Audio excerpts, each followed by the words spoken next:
আপনি কি এমন কখনো শুনেছেন যেটা আগে কেউ শোনেনি? এমন কিছু অনুভব করেছেন যা ব্যাখ্যা করা যায়নি? তাহলে আপনি সঠিক ফ্রিকোয়েন্সিতে এসেছেন। এটাই স্পিরিট ফ্রিকোয়েন্সি, যেখানে অদৃশ্য জগতের তরঙ্গ এসে ধাক্কা খায় বাস্তবের প্রাচীরে। তোমরা শুনছ বিভিন্ন ভূতের গল্প দিয়ে সাজানো আমাদের অডিও স্টোরি স্পিরিট ফ্রিকোয়েন্সি। এখানে প্রত্যেকটা গল্প, প্রত্যেকটা আওয়াজ আপনাকে নিয়ে যাবে এক জগতে যেখানে আত্মারা ঘোরাফেরা করে। তাই আলো নিভিয়ে মনোযোগ দিয়ে শুনুন, কারণ আপনি এখন আছেন স্পিরিট ফ্রিকোয়েন্সির সাথে। ভয় এখন আপনার কানে বাজছে। নমস্কার, আমি রাজ। আপনার শুনছেন স্পিরিট ফ্রিকোয়েন্সি, যেখানে গল্প নয়, বাস্তবের অতীতে লুকিয়ে থাকা রহস্য উন্মোচন করে থাকি। আজকের গল্পের নাম কবিতা সিংহের লেখা একটি অমানুষিক বই।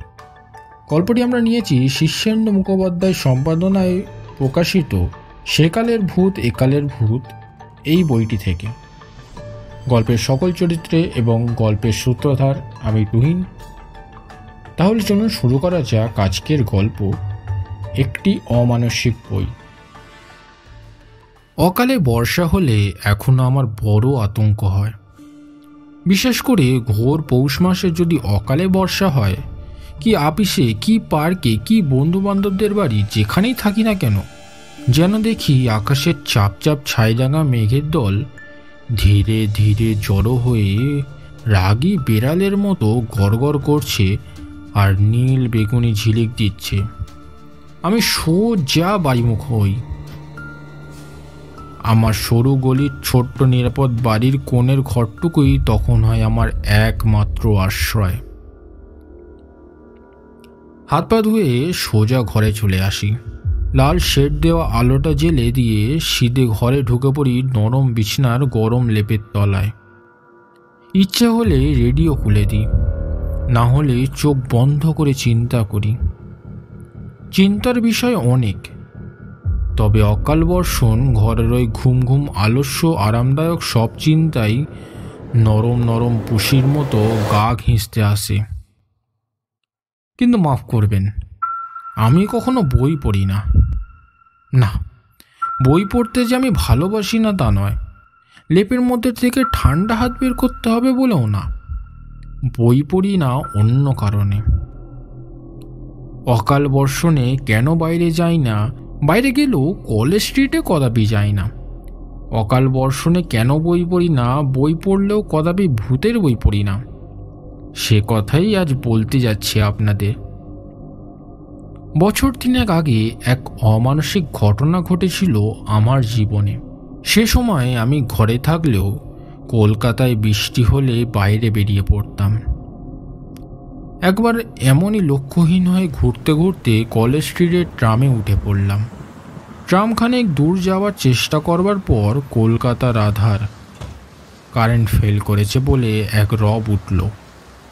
হাড় কাঁপানো শীতে কাঁপতে কাঁপতে অন্ধকারে কলকাতার চকচকে সপসপে কালো পিঠে নেমে পড়লাম।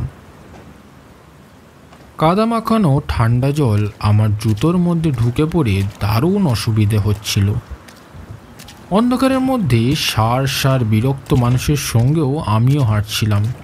রাস্তা আরও বেশি অন্ধকার, কারণ রাত 8টার পর সব দোকানপাট বন্ধ হয়ে যায়। আমি অবশ্য কলেজ স্ট্রিটের স্তব্ধ মারা বিশাল অট্টালিকার গায়ে গজানো দোকানপাটগুলোর গ্যাসের নীলচে শিখা ধরেই এগোচ্ছিলাম। জামা কাপড়ের দোকান ছাড়িয়ে পুরনো বইয়ের দোকানের সারি, এইসব দোকানই আমার বড় প্রিয় আশ্রয়। ত্রিপলের তলায় একা দাঁড়িয়ে বৃষ্টির চরচর শব্দ শুনছি আর বই ঘাঁটছি।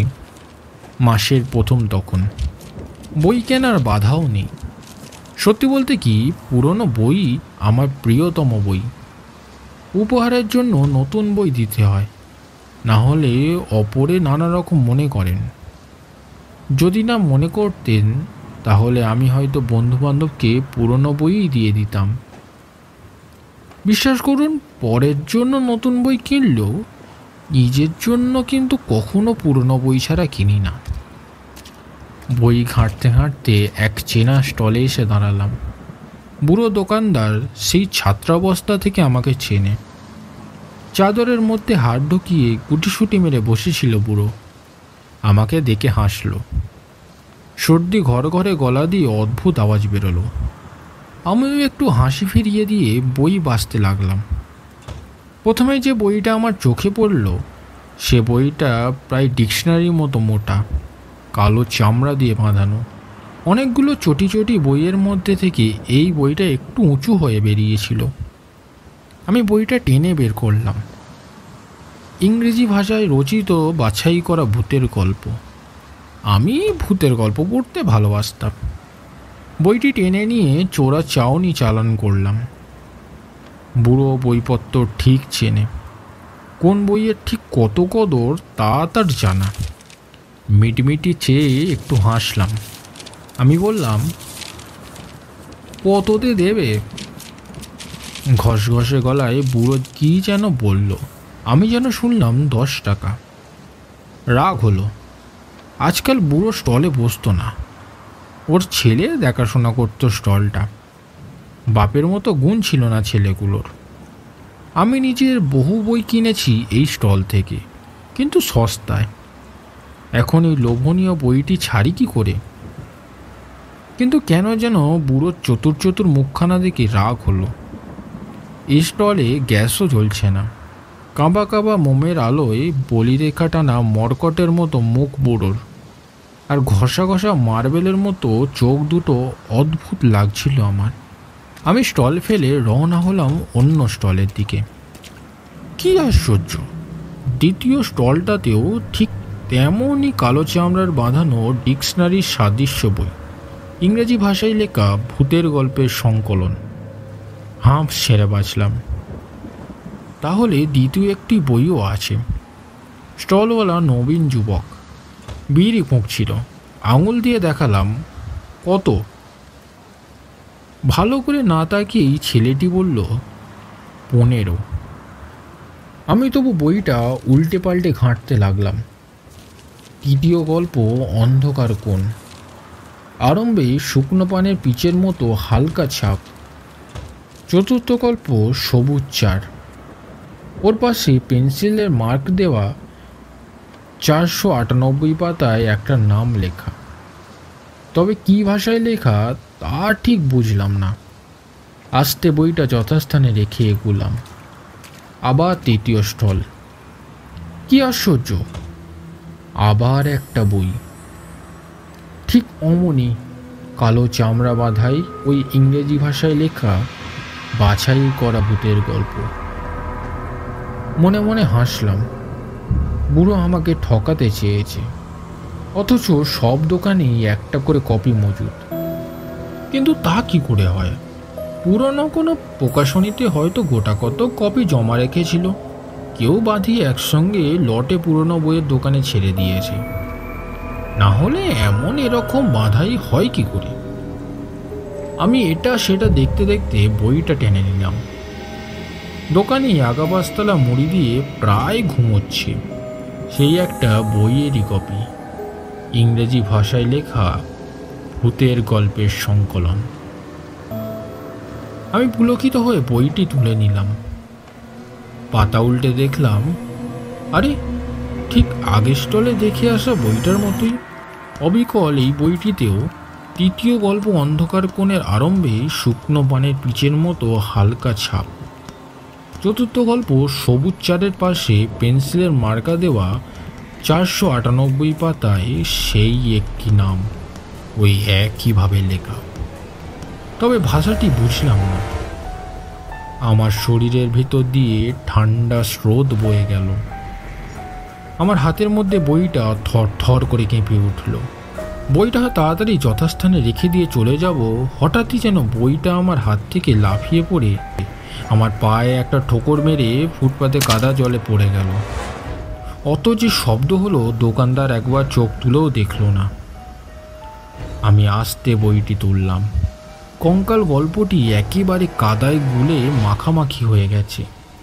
চোরের মতো বইটা তুলে যথাস্থানে রেখে কোনো মতে পালিয়ে যাচ্ছি, এমন সময় স্টল থেকে হাতছানি দিয়ে ডাকল বুড়ো। হাওয়ায় ফ্যাসফ্যাসে হয়ে ভেসে উঠল বুড়োর কণ্ঠ, যান নিয়ে যান বইটা। কতই দেবে বলো? উৎসাহিত বোধ করলাম আমি। বুড়ো বলল, কত আর, যা দেন। বুড়োর মুখের দিকে তাকালাম আমি। মোমবাতি নিভু নিভু আলোয় বুড়োর মুখখানা আশ্চর্য স্নান লাগছিল। ভালো করে লক্ষ্য করে দেখলাম বাঁশ পাতার মতো থরথর করে কাঁপছে বুড়ো। চারপাশে থই থই কাদাগোলা জল। ভারী করুণ লাগলো আমার। বুড়ো মানুষ কোথায় এই শীতে এই অকাল বর্ষায় ঘরের মধ্যে গুটিসুটি মেরে শুয়ে থাকবে তা নয়, এই শেষ বয়সে কত কষ্ট হচ্ছে বেচারিকে। বুড়োর ছেলেগুলোকে অন্য সময় দেখেছি। এই বর্ষার রাতে বুড়ো বাপকে ঠেলে দিয়ে তারা যে কোথায় হাওয়া হয়ে গেল। আমি আর দরদাম করলাম না। ব্যাগ হাতড়ে 10 টাকার একখানা নোট বের করে বুড়োর সামনে কাঠের পাটায় একখানা বই চাপা দিয়ে রেখে দিলাম। বললাম, থাক ভাই, আর বেঁধে দিতে হবে না, আমি এমনিই নিয়ে যাচ্ছি। বুড়ো আমার দিকে চেয়ে কৃতজ্ঞতার হাসি হাসল। বুড়ো বুঝতে পেরেছিল যে সে চুপ করে বসে তার জীর্ণ কাপড়ের ভেতরে যে সামান্যটুকু উষ্ণতা সঞ্চয় করেছে, আমি নড়াচড়ার ফলে তার সেই ওমটুকুও যে নষ্ট হয়ে যায় তা চাই না। বইটা নিয়ে আমি যেই স্টলের দিকে পেছন ফিরলাম, অমনি দপ করে সারা কলকাতা জ্বলে উঠল। রাস্তার আলো, ট্রামের আলো, সব। আমি খানিক দূরে গিয়ে আবার যখন ফিরে তাকালাম, তখন স্টলের সেই বুড়োকে আর ঠাহর করতে পারলাম না। তার মোমবাতি জ্বালা ছোট স্টলটি আলো জ্বলে ওঠা কলকাতার উজ্জ্বলতায় হারিয়ে গেল। আমি দৌড়ে চলন্ত ট্রামে উঠে পড়লাম। বাব্বা, এখন আর কোনো কথা নয়, শয্যা বাড়ি। প্রায় ফাঁকা ট্রাম, একটি কি দুটি যাত্রী আছে। তখনও আকাশ কি আশ্চর্য, সেই একই রকম নাকি কান্না কেঁদে চলেছে। এতক্ষণ ধরে সামনে ঘ্যান ঘ্যানে বৃষ্টি হয়ে যাওয়ার পর ঝামেলা বেড়েছে ওই উত্তরের হাওয়া নিয়ে। ট্রামের ঝিমোনো আলোয় কোলের উপর রাখা বইখানাকে যেন দারুণ এক সম্পদ মনে হচ্ছিল আমার। বাড়ি ফিরে অমন একটি লোভনীয় বই কোলের কাছে নিয়ে লেপের আড়ালে আরামে ডুব দেওয়া, সত্যি ভাবতেও আরাম লাগছিল আমার। বাইরে বৃষ্টির ধারা আরও বাড়ল, বেশ ভালো লাগছিল। শীতের শিহরণী, গায়ে বৃষ্টির 2-1 বিন্দু, হাওয়ার ছুরিকাঘাত আর ঝিমোনো কলকাতার অদ্ভুত চেহারা। কিন্তু বৃষ্টির জোর বাড়তে বাধ্য হয়ে জানালা টেনে নিলাম, শার্সে এঁটে দিলাম। এতক্ষণ কি করা যায়? অতএব কোলের কাছে বইটি ওল্টানো থাক। সদ্য কেনা বইটা খুলে ধরলাম। খুলে গেল ঠিক সেই তৃতীয় গল্পটা, সেই অন্ধকার কোণ। অন্ধকার কোণের মাথায় সেই আশ্চর্য দাগ, রক্তের ছোপের মতো, অস্পষ্ট খয়েরি। এবং কি আশ্চর্য, সবুজ চারের আগে সেই পেন্সিল মার্কা। এবং আমার 2 হাত থরথর করে কাঁপতে লাগলো। কি নিদারুণ ব্যাপার! কঙ্কাল গল্পটার প্রথম পাতাটা কি করে এমন জলে কাদায় মাখামাখি? আমি তো পুরো স্টলে বইটা কাদায় ফেলিনি, ফেলেছিলাম তৃতীয় স্টলের বইটা। আমার প্রথমে 2 হাত, তারপর সারা শরীর ভয়ে থরথর করে কাঁপতে লাগলো। আমি কি ভূত দেখছি? না না না না না। দীর্ঘশ্বাস ফেললাম আমি। ভূত নয়, মাত্রই একটি ভূত বিষয়ক বই দেখছি। কল স্ট্রিটের পুরনো বইয়ের স্টল থেকে। সেবার আমার বই কেনার সঙ্গে কলকাতার সেই অকাল বর্ষণের কোনো যোগসাজন ছিল কি না জানি না, তবে সেই ঘ্যান ঘ্যানে বৃষ্টি চলেছিল 3 দিন, আর আমার ঘোর জ্বর বিকার চলেছিল 7 দিন। 7 দিন ধরে লেপের তলায় মুড়ি দিয়ে থরথর করে কেঁপেছি, আর আমার চোখের সামনে আলোর ফুলছুরি কেটেছে। আমার ধারণা সেই সন্ধ্যায় অত বেশি ঠান্ডা লাগানোর ফলেই আমার অত ঘোর জ্বর হয়েছিল, আর সেই জ্বরেই অত ভুল দেখেছি আর ভুল ভেবেছি। জ্বর খানিকটা নামবার পরও ডাক্তারবাবু আমাকে শয্যাত্যাগ করতে বারণ করলেন। আমি ক্রিম কেকার বিস্কুট, কাজু বাদাম, মাঝে মাঝে গরম দুধ এবং ভূতের গল্পের বইটি সম্বল করে আবার বিছানা শুয়ে করলাম। বইটার আরম্ভে কোনো সূচিপত্র নেই, পাতাগুলো লালচে, একটু চাপ দিলেই ভেঙে আসবে মনে হয়। গল্পগুলোর আরম্ভে শুধু নাম আর লেখকের নাম। মাখন মাখানো বিস্কুট খাচ্ছি আর বালিশে পিঠ ঠেসান দিয়ে বসে আছি। সব জানালা দরজার শার্সি বন্ধ, মায়ে পর্দা টানা, তাই ভোর বিকেলেই আমার লাল শেড দেওয়া স্ট্যান্ড আলো জ্বালতে হলো। আপনাদের মধ্যে যারা ইংরেজি ভূতের গল্পে অভ্যস্ত তারা নিশ্চয়ই জানেন ওদের গল্প লেখার কায়দাই আলাদা।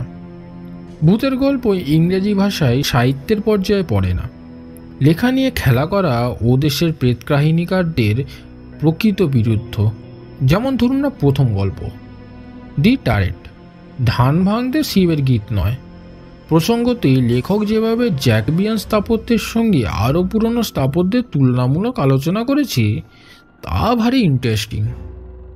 যাক, এখন বিদেশি প্রেতকাহিনীকারদের আন্তরিকতা, পাণ্ডিত্য কিংবা শ্রেষ্ঠত্বের কথা বলে আর কালক্ষয় করব না। দি টার্গেট পড়বার সময় আমার ঝিমুনি এলো। আমি আর পরের গল্প দিনের বেলায় প্রেতাত্মার আগের পাতার কোণা মুড়ে রেখে চোখ বন্ধ করলাম।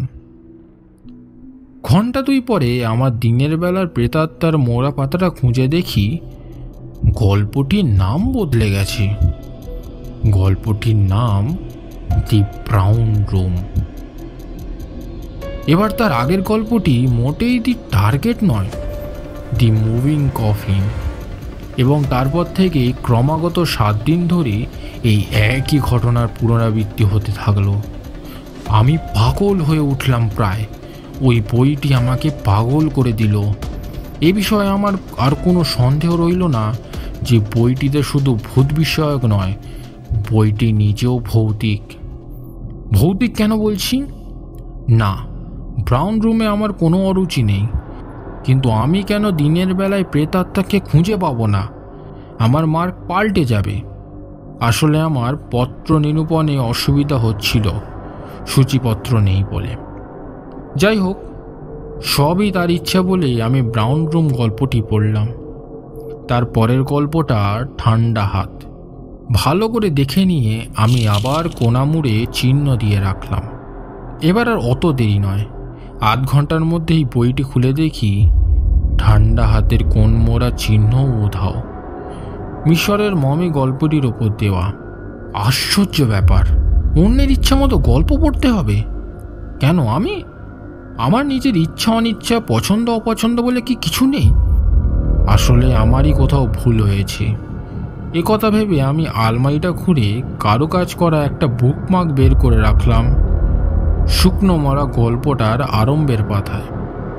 বইটা বন্ধ করে 15 মিনিট রেডিও খুলে রবীন্দ্রসঙ্গীত শুনলাম, কিন্তু স্থির দৃষ্টি রাখলাম বইটির দিকে। গান শেষ হতেই বই খুলে দেখি শুকনো মরা উধাও হয়ে মরুভূমির আবছায়া গল্পটির গায়ে বুকমার্কটি শোয়ানো আছে। আমার সমস্ত শরীর রিরি করে উঠল। মনে হলো প্রায় ছেড়ে যাওয়া জ্বর আবার তেড়ে এসে চেপে বসেছে আমার ওপরে। বইটি হাতে করে ধরে মনে হলো বাইরে ছুঁড়ে ফেলে দিই। শেষ পর্যন্ত ওই জ্বর গায়েই উঠে পড়ে জামা কাপড় পরে ফেললাম। তারপর একটা ট্যাক্সি ডেকে রওনা হলাম কলেজ স্ট্রিটে। কলেজ স্ট্রিটের বুড়ো স্টলটা আমার সবিশেষ চেনা। দেখি বুড়ো ছেলেগুলো সেখানে বসে আছে। ওতে দূর থেকে দেখেই আমার রাগ হলো। এই টাটকা রোদে দিনের বেলায় ওরা আসবে আর বাবাকে পাঠাবে রাতের অন্ধকারে? শীতে ঠান্ডায় সে কাঁপবে। বেশ তো। বইখানা ওদের একজনের হাতে তুলে দিয়ে বললাম, বইখানা দিন 7 আগে তোমার বাবার কাছ থেকে কিনেছিলাম, এখন বেচে দিতে চাই। 10 টাকায় কিনেছিলাম, এখন কতই নেবে বলো? প্রথমে আমার কথা শুনে উত্তরই কোনো দিতে পারল না তারা। তারপর একজন কোনো রকমে বলল, 7 দিন আগে? হ্যাঁ, সেই যে খুব দুর্যোগের দিন, সেই দিন রাতে। আমি অধৈর্য কণ্ঠে বললাম। ছেলেটি বলল, কয়েন কি? সেই দিন তো বাবা মারা গেলেন। এতক্ষণে আমার চোখে পড়ল বুড়োর ছেলেদের পরনে অশৌচের পোশাক।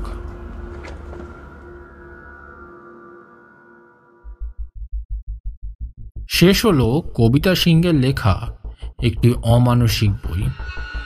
গল্প পাঠ এবং গল্পের সূত্রধার আমি তুহিন। গল্পের পোস্টার ডিজাইন গল্পকার। গল্পটি ভালো লেগে থাকলে গল্পটিকে লাইক করুন এবং আপনাদের মতামত কমেন্টে জানাতে ভুলবেন না। এরকম আরও গল্প পেতে চ্যানেলটিকে সাবস্ক্রাইব করে রাখুন। তাহলে দেখা হচ্ছে পরের সপ্তাহে। Stay connected with us.